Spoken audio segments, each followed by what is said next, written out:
Tell me a little bit more about your background, how you got into translation. My passion has been languages my whole life, and I started being more and more interested, and then I thought I should start something on my own, and it's e-commerce and languages, I should put them all together. This is how YLT Translations was born. And then I decided, you know what, like I can train my whole teams and we're gonna have like an Amazon marketing translation experts. And that was a game changer, honestly. The moment we niched down will open a whole new universe for us. Why shouldn't we use things like ChatGPT?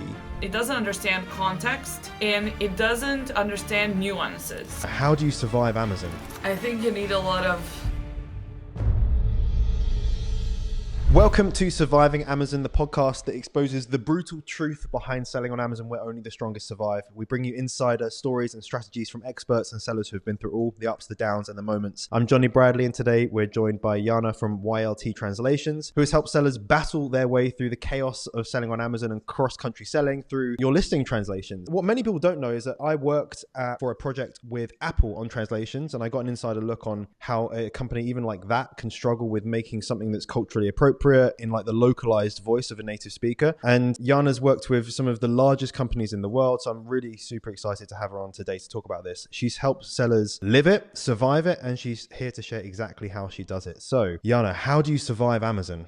I think you need a lot of supplements, great nutrition, and I think you need help from AI tools. This is what I think you need. Basically. Lots of those you can get on Amazon, talking about supplements. So you need Amazon in order to survive Amazon.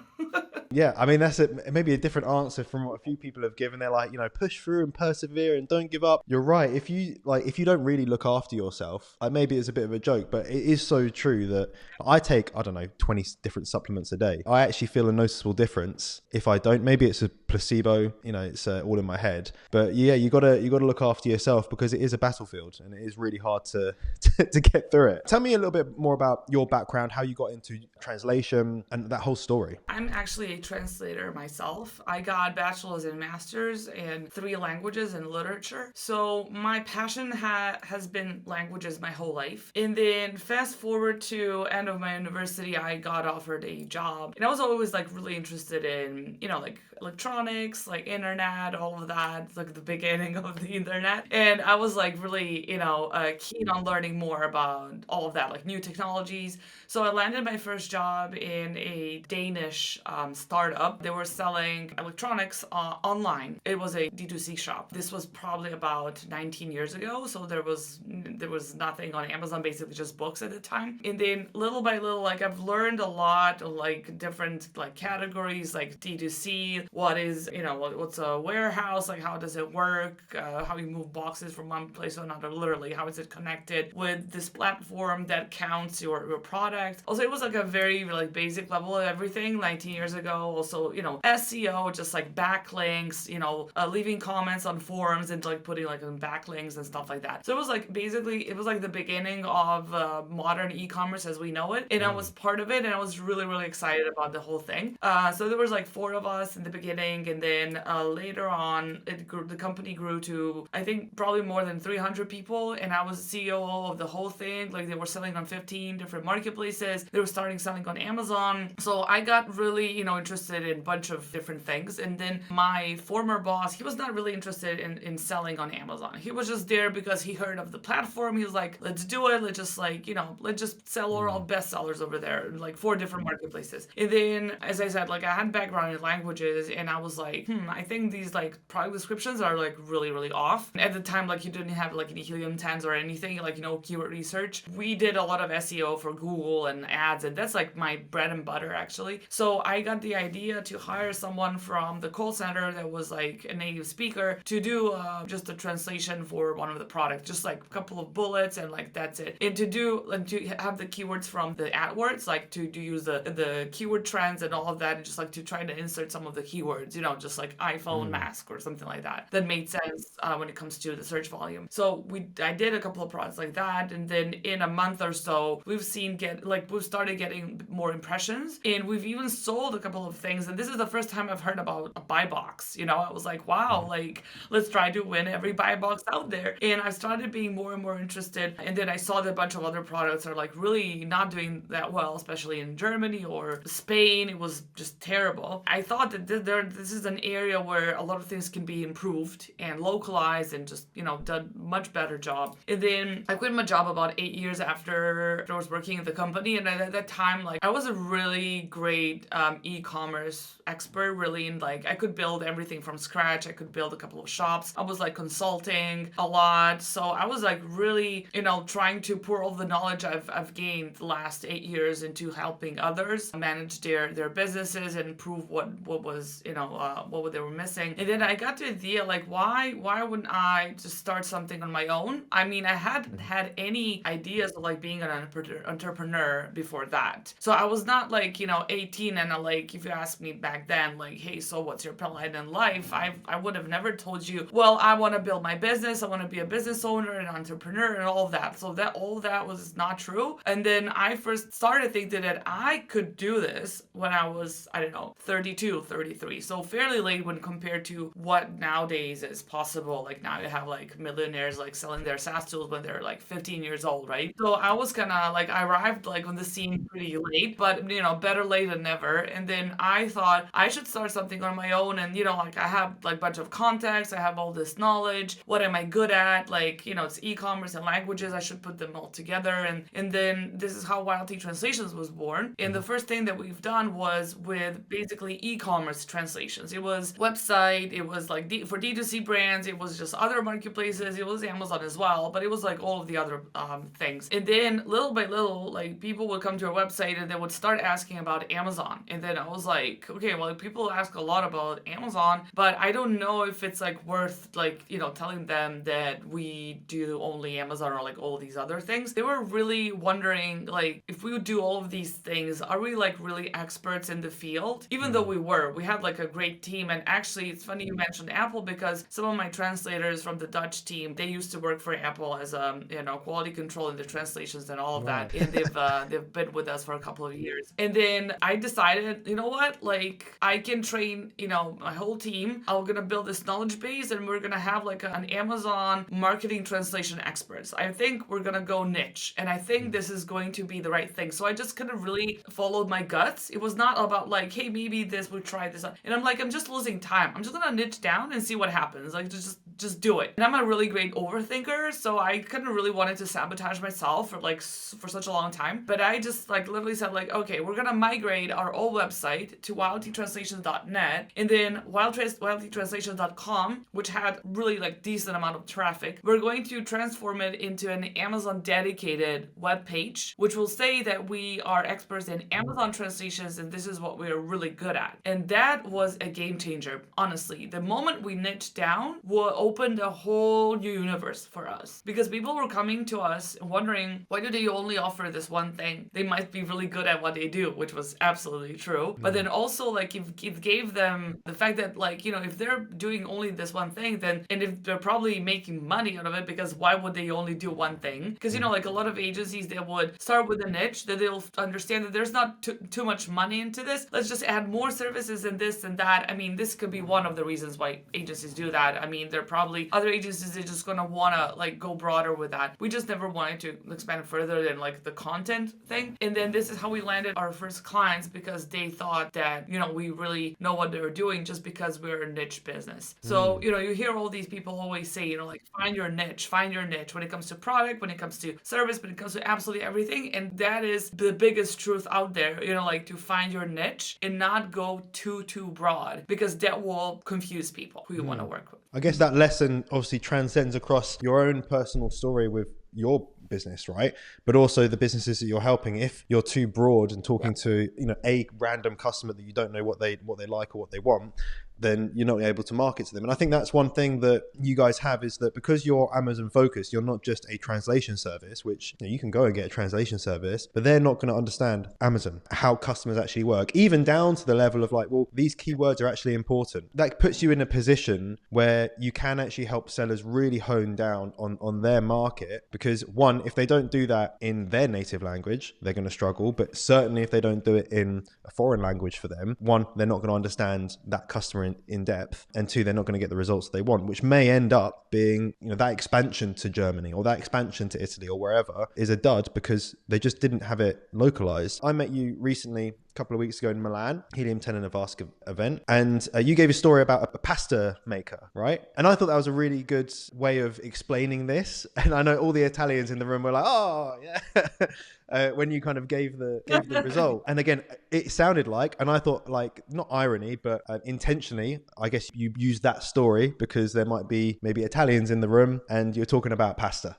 Right? I'm not sure if that was intentional, but I'd love you to tell that story for the listeners. I actually love that example, and I have many others, but I was just like, no, we're in Italy and I'm going to talk about pasta. And what is more Italian than, Italians making pasta and having a pasta machine? So I decided to go for that example. And I mean, Italians were such a great audience, really. It was so easy to just like talk about it. Like the worst is like when you you talk in front of an audience and then you have no feedback, nothing, And it's also, I kind of also localized my talk to cater to Italians because we were in Milan. If I use that same example in Germany, because Germany, I feel like German audience is a tough cookie, like it always is. It's like always very challenging for me to present in Germany because they're not really like great, not even like small talk, like they hate it, or just even like having any sort of like, like funny comments, all of that. It doesn't really go well with Germans. Like you have to be really like serious, like straight to business. It's black and white. So if I were to speak in front of a German audience, I would show them like this example, how we translated maybe something about like I for instance, for Germans, I usually use payment service provider we used to do translations for, and they were exhibiting at a big expo in Germany. So they had humble professional service, for instance, like we humble our customers. In German, like we translated, nobody wants to see a humble service and think it's professional. So in German, you would say professional service, we deliver what we promise or something like that. We don't want to hear like customer care, humble service. Like it's not something that Germans want to see, and definitely do not want to use that payment service provider because it doesn't align with their core values. So I would have probably used that example in Germany and they would be like, oh, see, great point. I understand why localization matters, versus Italian pasta in Bella Italia to Germans. Like it would not sit that well. And also like you can joke a little bit more when you're like in Italy and like it's a little bit different. So I'd say that also all my presentations, my talks when I'm on stage, like in the States, it's different. Like I have to change I can't like present the same way in different countries where I talk. Yeah, absolutely. Like even down to things like if I say like people come to me and for like the academy because honestly people say, hey, you sound English, right? We want to learn. We sell in the UK. We want to learn from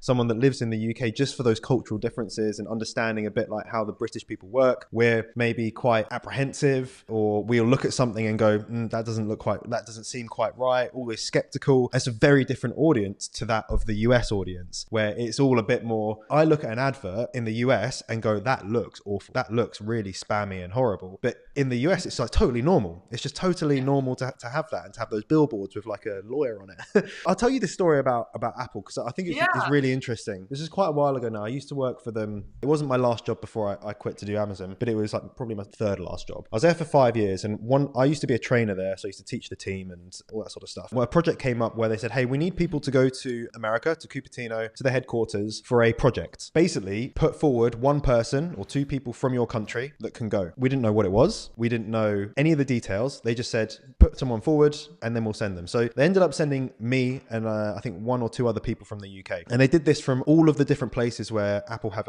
like stores, essentially. We all turned up there. They literally said you had to be at a car park at 8 a.m. on this Monday. And that's all the information we had. It was really, really super weird. And we got there and there's all these people, all different backgrounds from different countries, all like, what are we here for? What are we doing? And speculating like, why could we all possibly be here? What's the possible reason? Someone came out, you're all probably wondering why you're here. And we're like, yes. And they said, we can't tell you yet. So we all came in.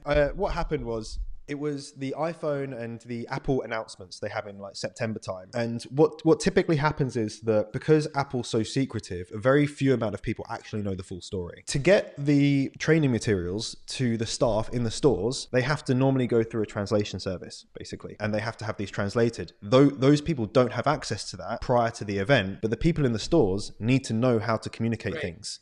And not all of them will speak English. They can't go onto the website and really translate these things. So they had us come in there and basically we're testing, could people locally, like if we bring people, do this faster or do it maybe more efficiently or cheaper? And we had to watch the announcement. We got given materials in American English. We had talks from like the marketing team and all sorts of stuff to say, look, this is what you need to do. If you have this, then this is how it needs to be presented, because we're not going to check your work. We had to watch it and then we translate. So I was obviously going from American English to British English. Didn't take me that long. I'm gonna be honest. It wasn't that tricky. We were there for 2 weeks. Obviously, we were done within about a day or two for English. But the people, German, Japanese, Chinese, they took 2 weeks doing this. It was really, really hard for them because not only was it trying to localize for their native speaking, but also to get the text into the same frame, because those languages are a lot longer, right? Or they might read a different way. And it was really, really challenging for them to do that. And I wanted to ask is, how do you find that? How do you make sure that, your team have the right approach so that if they are going, into Japan or something like that, the essence of the product is really communicated? That is a really good question. So what we usually do is we send out a onboarding questionnaire to the brand, because I think we've worked with probably more than 4,000 brands in the last 6 years. And it's really hard to understand always what the brand's core value is or what is their brand voice and other things. So we decided to set out the questionnaire so we make sure that we're 100% on the same page. So we do keyword research, and then when it comes to keyword research, sometimes the brands would think that a certain keyword is very relevant for them, and we would think, well, this is probably too broad of a keyword, probably not going to put it in the title, for instance, but they insist on it out of certain reasons. So this makes sure that we are on the same page, and also if they want more formal or informal style, for instance. I'm going to post on LinkedIn how, for instance, on Amazon Prime Black Friday week, Amazon's Black Friday week homepage, we've seen some of the categories where they mixed the formal and informal tone of voice on the same banner, which is something that, Germans would really not like. Either stick to one or the other, not put both on the same cover. So we really make sure that we understand what the brand wants. Usually it's going to be probably informal. This is what everyone chooses. And it's a really good point you made about the length of the words in the language, because sometimes you have certain limits when it comes to different categories. Sometimes those bullets can go longer than 250 characters, for instance. And French language is the longest language, the longest word. So a lot of times you have to do a little bit of the copywriting while localizing things, because not everything is going to fit in that character limit. So there are a lot of challenges that you have to, when you do translations and localization, and you kind of have to fit them all in so they actually sound the same that they do in the source text. So you have to convey the same message that the brand wants you to convey using less words, different wordplay. Maybe there is not such idiom in Italian language that you're using in English. So there's a lot of things that you struggle with, and sometimes it gets really, really complicated. And that's why you can't deliver, let's say, 10 aces in 2 days, because this is not a regular translation. Doing Amazon content and optimizing it for different marketplaces is a really difficult process that involves localization, obeying all the rules, doing keyword research, embedding all of those keywords into your text, because without those keywords, nobody will be able to find your product. It doesn't really matter. You can have an amazingly written text, but without keywords, that product is probably not going to sell, because it will never pop up for your potential buyers. So that is something which is really important. So localization is more than translations, and this is the most important thing that brands forget about. You want to localize your content and to present it to another audience. The audience that is buying your product on your home market is different than the audience that you want to offer this product to in a different country. Different customs, different everything. Going back to the pasta, in Bella Italia, just think of an example that you love back home. Let's say if you're a US brand, you love to go to Olive Garden, for instance, and then you mention restaurants like Olive Garden, and then if you talk to a German, they haven't traveled to the States or they don't know a lot about US culture, they wouldn't understand what you're referring to saying Olive Garden. They'll probably think, oh, it's a restaurant. But Olive Garden has a certain tone to what what type of restaurant they want. Olive Garden says we're all family in Olive Garden, but like for Germans, like they would not be able to grasp that tone and the same message. So this is what you always have to like, ask yourself: would someone that I don't know, like a random person on the street from London or from Berlin, would they know what I'm talking about if I tell them I love to go and eat in Olive Garden, especially on Saturdays, because they have like this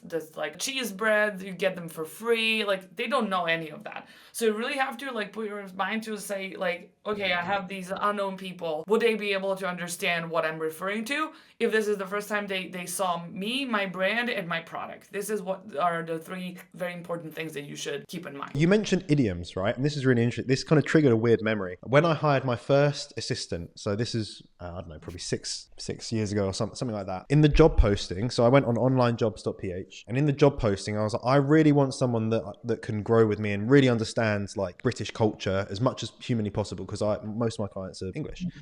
And I put some idioms, some English idioms. I thought if someone can reply really understanding that, what I'm actually saying, they're the right person. I got a lot of responses from that, but the person that replied, they got it. They understood like what I was saying. I was trying to make a bit of humor with it. I hired them and they've been with me ever since. They're the backbone to all of our admin. They do absolutely everything and they get it. They really understand like English culture, which is really hard to find. And I think when we look at listings on Amazon, when you mention like the Bella Italia or the grandma's like pasta or whatever it is, nonna's pasta, that like picture or those words really connect with you emotionally. And if you just use ChatGPT, you're not going to get that.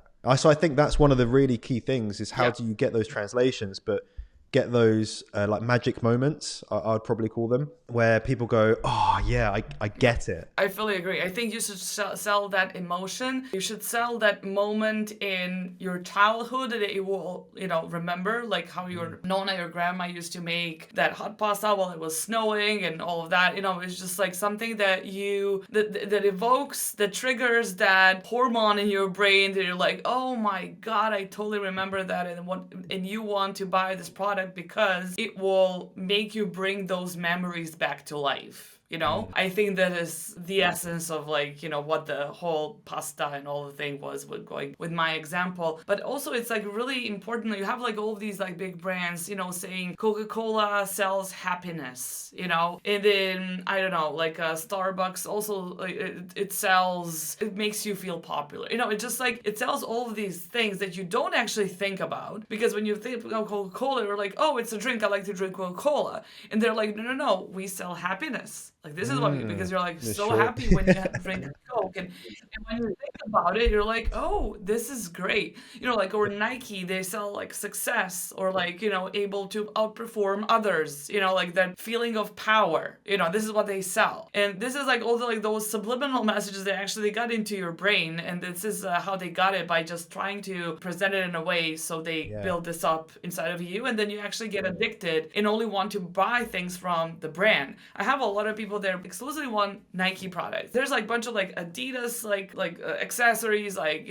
trainers, all of that. They're probably even like better looking at it, but they're like, no, I'm a fan of Nike till I die, literally. Like they don't want to even think about others. Like this is what like branding does to you. But but they also, like these big brands, they also localize their campaigns, they localize their products because they understand the power of that. Like there was a problem with Dolce & Gabbana, Italian designers, a couple of years ago, when they launched their campaign in China. And so they, out of some unknown reason, they thought it was very cool to show a Chinese girl eating pizza with chopsticks. So this was a campaign and a big commercial in China. And China is one of their, probably the biggest marketplace for Dolce. So they decided to launch this commercial with just Chinese girl eating pizza with chopsticks. That made Chinese so furious with Dolce & Gabbana. They were disgusted by it because it was so culturally inappropriate to show this in China. It was so tone deaf that I don't understand what type of a PR team, like the damage control, like had to be like issued after that. But they banned the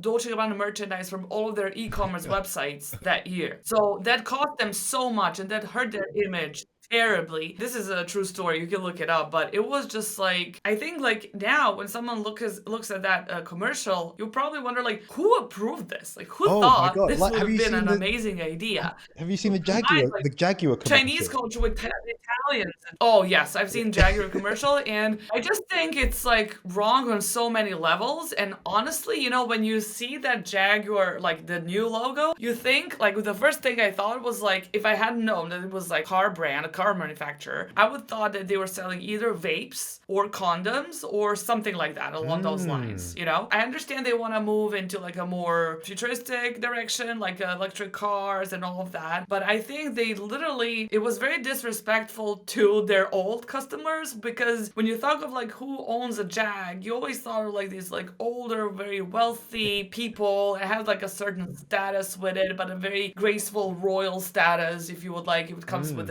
owning like a Jaguar. So this new complete fully rebranding was like, I would not say this was a rebranding for Jaguar. I would call this like a completely new company, because this has nothing to do with the old Jag, like nothing. I mean, they completely destroyed it. I really, really didn't like it. I do agree with you. To be honest, I'm not the best fan of like Jaguar Land Rover, just through personal experience anyway. But I always think about this experience when you talk about these different companies have different feelings. I go to cars, right? I like cars, and I think about this a lot. Mercedes, their tagline is the best or nothing. It's going for a certain type of customer. Or BMW is the ultimate driving experience. They're both German cars. They're basically the same. Same with Audi. They're like information technique, whatever the thing is, about technology in a car. But ultimately, if you strip them back, they all have the same technology. They all have very similar driving styles. The specifications very similar. All of them are nice, beautiful looking cars. But I'm a BMW driver, or I'm a Mercedes, or I'm an Audi. And people have that identity, and people have a Jaguar. I'm a Jaguar owner. Not anymore, right? They're like, oh, maybe I don't want to be a Jaguar owner anymore, because it might be where things are going in the future. Maybe they're looking at the next 50 years thinking, well, how are we going to move to the next generation? Because ultimately the older generation, they're not going to be here forever. And those customers that are buying, maybe they won't in the future. Potentially a bit premature in that decision. But I think that is, again, Budweiser did the same thing a year or two ago. They did that advert, and it just was totally tone deaf for their audience, and they really suffered because of that. And sometimes you think, again, who makes these decisions? These companies, they go through so many different case studies and focus groups and different ideas and board meetings and all sorts of stuff, and then that's what they end up with. It's bizarre. When if they just got someone that really understood them from customer perspective, they'll be like, what are you doing? You guys are crazy. I'm like really interested in like how they came to the idea, exactly how you said, like what was the roadmap of like, what were they thinking? What was the mindset? Like, who, I mean, there's like a board directors, like all of that, like 15 people probably said yes to this kind of logo. That is what really puzzles me. The people with those really large companies, they're not really running it, right?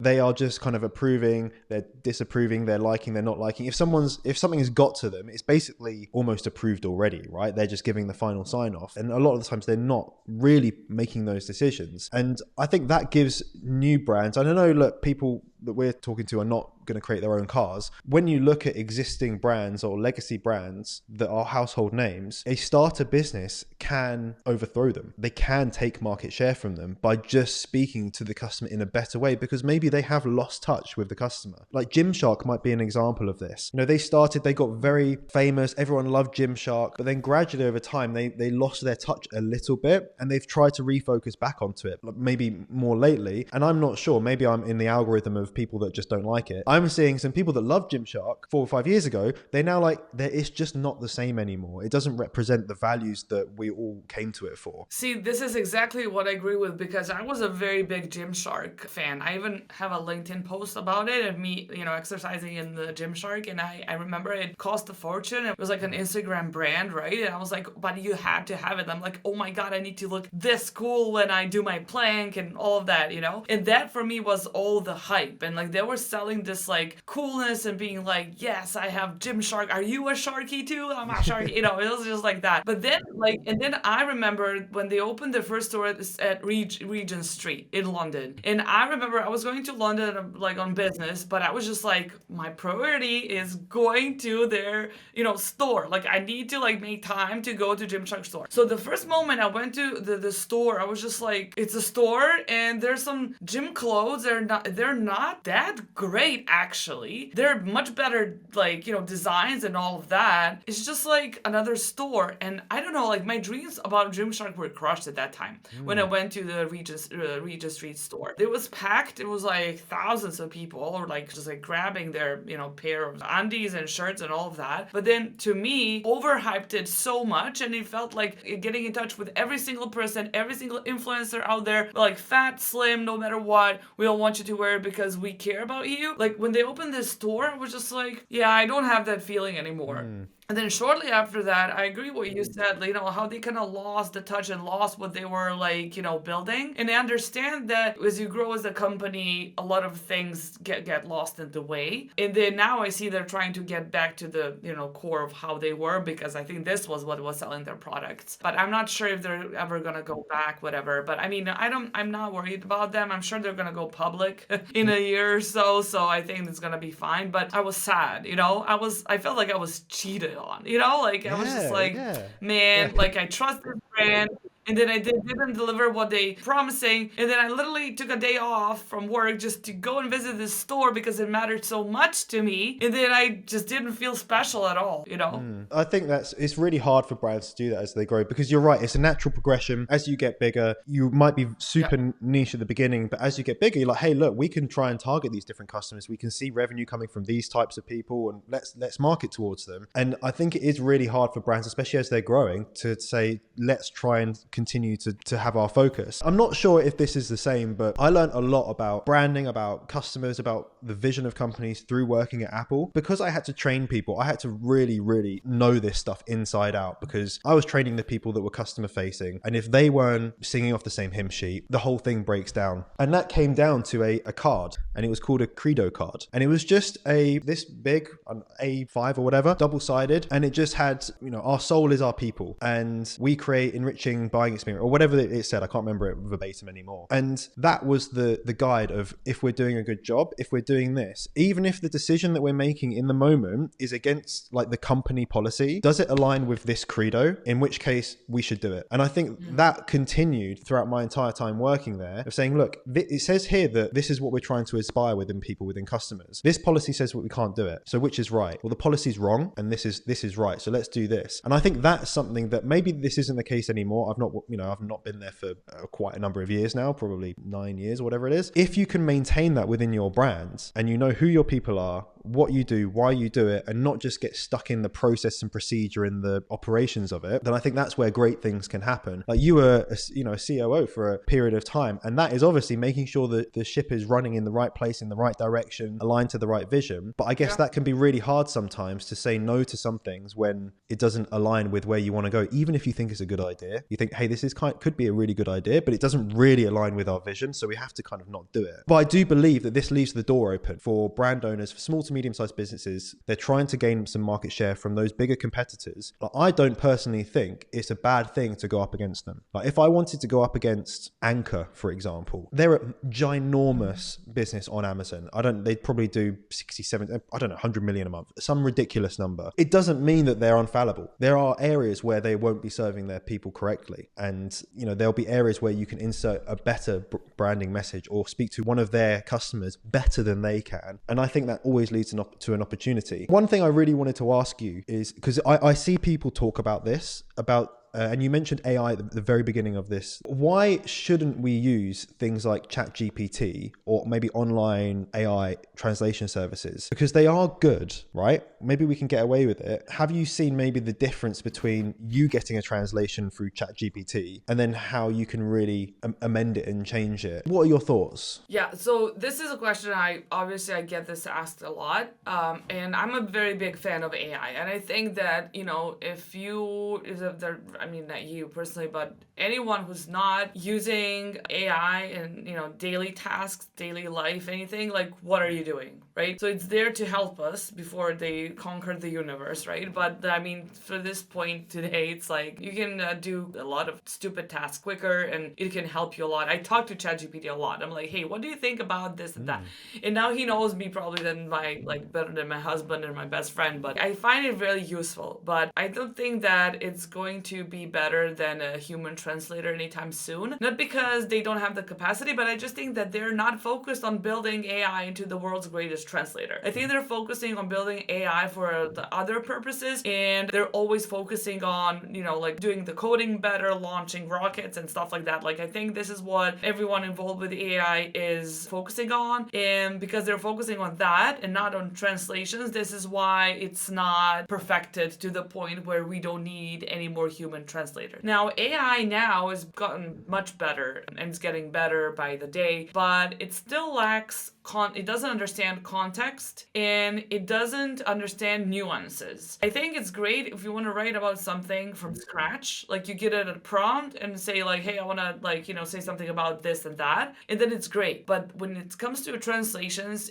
a lot of times it doesn't even translate one part of the text. Puzzles a little bit with what it's translated, tries to kind of improve it, sound better. But then what it means for you as a brand owner is that if you give it like a content to be translated, let's say to put into your bullets, a lot of times it will not translate at all very important information, because it will try to localize it if you prompt it that way, and then you would not know what it omitted because you don't speak the language, and then sometimes it will be very crucial information they're not going to be there translate to another language. That is one. So it doesn't always translate all the important information. And two is that is a regular translation. So it does make sense sometimes, but for some other categories it doesn't make any sense at all still. So it's like mixed feelings when it comes to like how good of a translation it is. I think it's great if you want to figure out how to use your vacuum cleaner, but I don't think it's great if you want to, as we've been talking about, portray your brand and convey the same message in another language, and think that it will also evoke all those memories about you having pasta made by your grandma in Naples. Like it won't do that. It will just,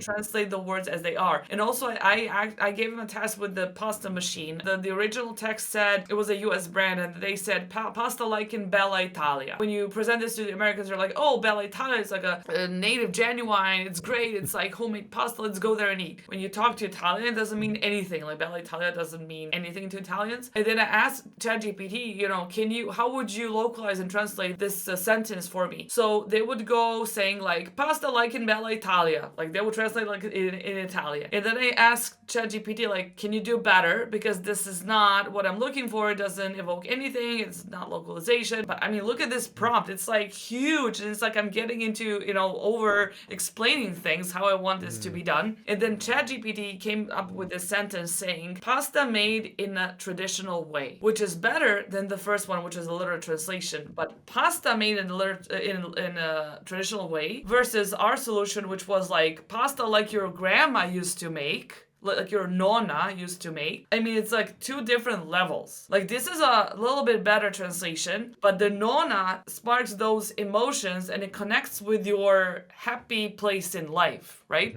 And this is what will sell your product, not pasta made in traditional way, because it's just text, right? This is text, and human translators are emotion. That's it. I love that. And I do agree with you that, look, AI will get to a place where maybe it can do that sort of stuff. It's not better than it's not better than a human. The same with graphic design. Like I can have things made on AI using Midjourney or whatever. If I want a logo or if I want some packaging, I have it done by a designer, because they're going to be able to have a design eye. They know what looks good for a certain market, and AI just doesn't at the moment. Very important thing is that if you want to do something from scratch and you want to like a text or a logo or packaging, you have to understand that AI is using all of the information that is already out there. So you're not not going to get anything that has never ever anyone seen before. It's not going to be like a 100% super creative image or something that is, never been used before, because it always uses information that are out there and available. While as humans, they will think of something that maybe nobody has ever used before, and it's going to be much more creative. So if you want like a text or design that is good enough or mediocre, this is what AI is going to give. It's probably going to be better than what you would come up with, but it's not going to be stellar or fantastic, honestly. Yeah, I think it's really important to leverage AI in your business. And one way that I use translations, and this is what I teach people about when they're coming up with their brand name or a product name or whatever, is to go into GPT and say, this is our brand name. Does it mean anything negative or has any negative connotations, or is it a swear word or blah, blah, blah, blah, in any language? And just to say, yeah, it comes back and it has this connotation in Spanish, which means this, blah, blah, blah, blah. I think that's a nice little check that you can sometimes use, that you're not swearing or you're not saying like penis in another language, because you don't really want to have your brand name as that. That's something that maybe it can do. But if people want to... Yeah, I have a really good example. Go for it. Yeah. So it's a Hyundai Kona. So Hyundai Kona that was a well-known car model, except in Portugal, because Kona, it means the opposite of penis, just for female organ. So Hyundai Kona, the Kona, this is what it means. So they had to change like the whole series. They had to bring it back to the factory. So they changed it into Hyundai Kauai. Kauai is a Hawaiian island, but only in Portugal, because Kona does not mean whatever they want it to be. But I mean, just saying that such a big car brand, like you wouldn't think that these big amazing brands, they would let this happen, but they do. So Portuguese person driving Hyundai, and actually I was in Lisbon and I took a picture of this. And after I'm known for this example, and I'm like, oh my god, they missed one. They did not get it rebranded.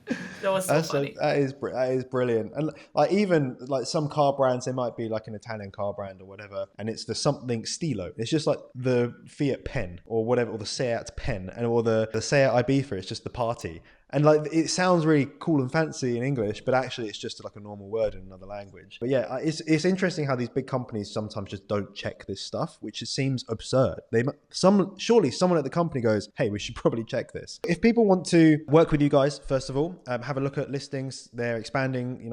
For me, a lot of the time I speak with UK sellers. They're expanding to Germany, they're expanding to the US, they're going to a different country, or they're coming to the UK. How can they reach out to you? What's the best platform? Is it go to your website? How do we get you? You could definitely go to our website. You can fill out the form and we'll be happy to take a look at your listings. We do a full audit check, and then we let you know what's wrong, what's not wrong, where you can do better. Or if you're just doing a great job, we'll say, great job, and keep up the good work. And also, if you want to get in touch with me, I'm very active on LinkedIn, so make sure to follow. I have a bunch of really great updates when it comes to international expansion, some really good case studies. Maybe some of the categories that I would analyze in a video is your product category, so you will be able to apply it to your business. So whatever I talk about those are very actionable tips that you can apply to your business on your own. You don't have to hire anyone. And then of course, if anyone else wants any other help with the brand voice, all of that, I'm here to help as well. Thanks again, Yana, for helping us survive Amazon. Now, if you are listening to this and you've found this episode useful and helpful, valuable, please do share it with other sellers, subscribe, comment if you're watching on a platform that allows you to do so that we can help other sellers continue to survive Amazon. Thank you all, and we'll see you all soon. Bye-bye.